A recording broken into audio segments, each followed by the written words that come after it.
Astro गुरु channel के प्रिय दर्शकों एवं ज्योतिष प्रेमियों, आपने इससे पहले घर के और दूसरे घर के बृहस्पति के फलादेश का श्रवण किया, फलादेश के बारे में जाना। अब हम बृहस्पति के तीसरे घर में होने पर क्या लाभ मिलता है, क्या फल है, इसके बारे में बताएंगे आज के इस वीडियो में। पूरी तरह से वीडियो अगर आप सुनेंगे तो आपको पता चल जाएगा कि तीसरे घर का बृहस्पति आपको क्या प्रतिफल देता है।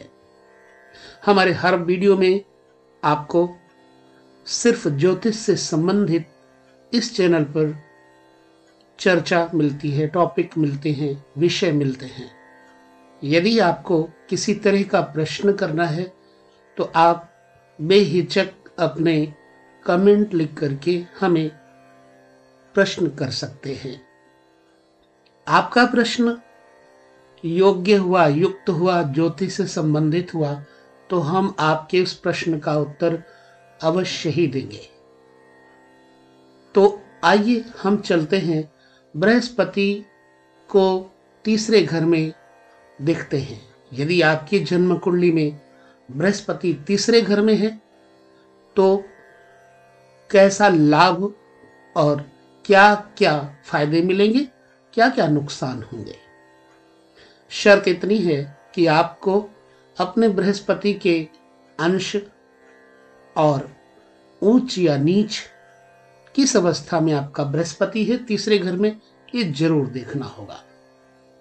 भारतीय ज्योतिष के अनुसार भी हम आपको बताएंगे और लाल किताब के अनुसार क्या कहना है लाल किताब के विचारों का, वह भी आपके साथ हम इस वीडियो में बताएंगे। तो सभी को मैं ये बताना चाहूंगा कि तीसरे घर में बृहस्पति हो अगर, तो उस व्यक्ति में परोपकार की भावना अत्यधिक होती है, परंतु ऐसा व्यक्ति अपने घर पे नहीं रहता, प्रवासी होता है। आस्तिक स्वभाव परमात्मा को, देवताओं को और गुरुओं को मानने के अलावा इसमें धार्मिकता भी होती है। ऐसे व्यक्ति में स्त्री प्रियता रहती है।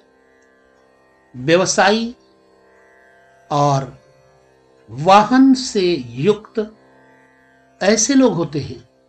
कभी कभार ऐसे लोग कामी हो जाते हैं। धन को तो वो कभी भी अनुचित कार्यों में व्यर्थ खर्च करते ही नहीं है। और ऐसे लोग ज्यादातर जिनका बृहस्पति तीसरे घर में हो, भ्रमणशील, घूमने फिरने के शौक रखते हैं।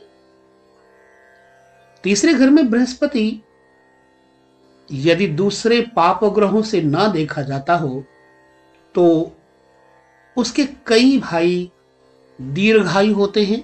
भाई बंधुओं के लिए यह शुभ योग बनता है।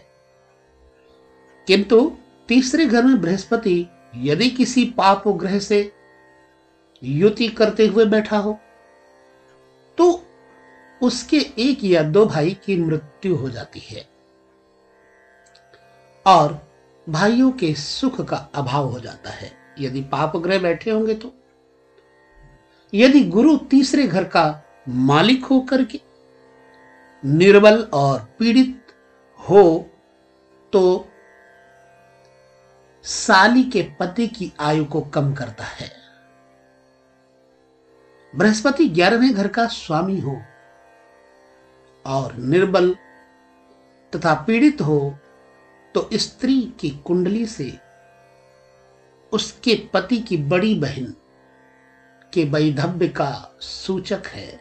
अगर किसी स्त्री की कुंडली में तीसरे घर में बृहस्पति निर्बल हो तो,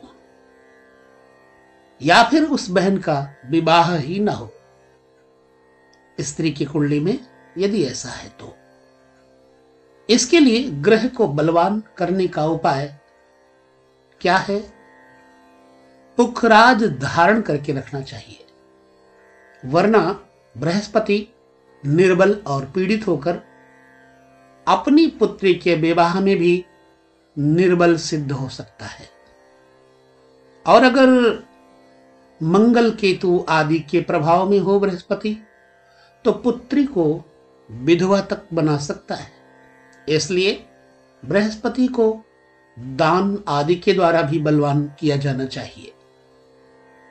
जन्म कुंडली में बृहस्पति तीसरे घर में हो तो इस पर लाल किताब में क्या लिखा है, क्या कहना है लाल किताब वालों का। इन्होंने 3 बातें कही हैं। खास तौर से लंबी उम्र और उम्दा सेहत का शख्स होगा, भाई बहन कारामद और मददगार होंगे। नंबर 2, 26 साल उम्र के बाद उम्दा, बड़े खानदान और शाहाना दौलत की हर तरफ बरकत हो। नंबर 3, चालाक आंख, तेज फहम, हर शख्स को उसकी आवाज से ही जांचने वाला, सबको तारने वाला घर का मुखिया होगा। मतलब समझ गए इन लफ्जों का जो कि उर्दू से है। चालाक आंख, तेज फहम, यानी ऐसा व्यक्ति अपने साथ बैठे हुए किसी आदमी की बातों से उसके अंदर की भावना को जान लेने वाला होता है। और ऐसा व्यक्ति अपने घर का मुखिया होता है। तीसरे घर का बृहस्पति जिसका बैठा हो, तो ये तीसरे घर की बृहस्पति की कुंडली में आपको मैंने बताया। बाकी हम अगले वीडियो में चर्चा करेंगे। आपको कैसा लगता है हमें जरूर बताएं। इस कार्यक्रम में यदि आपको किसी तरह की कोई जानकारी मिल रही हो, अच्छी लग रही हो, तो हमें जरूर बताएं, खुशी होगी। इसी के साथ लेता हूं विदा। नमस्कार।